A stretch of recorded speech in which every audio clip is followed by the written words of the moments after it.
Pirates, Opium and Good Neighbors. How Solovyov justifies the current war through a rewritten history of Britain and Europe. The silence of the Kremlin and the noise of television. How Russian propaganda explains the negotiations of the century. The latest episode of 60 Minutes once again demonstrates how Russian state television is turning real diplomatic events into a tool for internal mobilization and psychological pressure on its audience. This time, the subject of the interpretation is the nighttime talks in the Kremlin between Vladimir Putin and two representatives of the Donald Trump administration, Steve Witkow and Jared Kushner.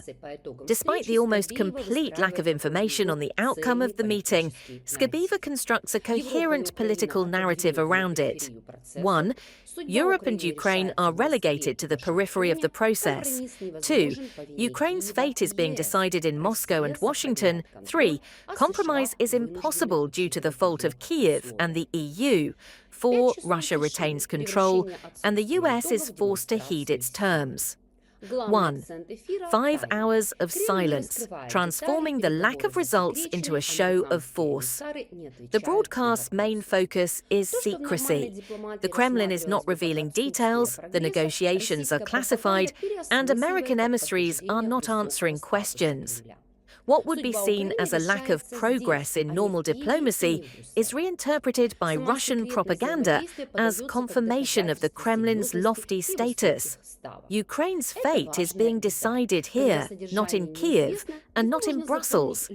The very secrecy of the interaction is presented as proof of seriousness and high stakes. This is an important detail.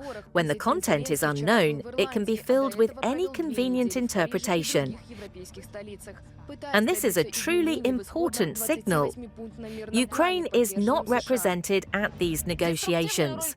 President Zelensky was in Ireland yesterday, and before that, he spent 2 weeks in Paris and other European capitals, trying to push through changes to the original 28-point peace plan supported by the United States. Washington has also noticed the destructive role of Kyiv and Brussels. In an interview with Fox News, US Secretary of State Rubio stated that Europe is incapable of resolving conflicts. The main obstacle to peace is Kyiv's refusal to withdraw its troops from Russian territory.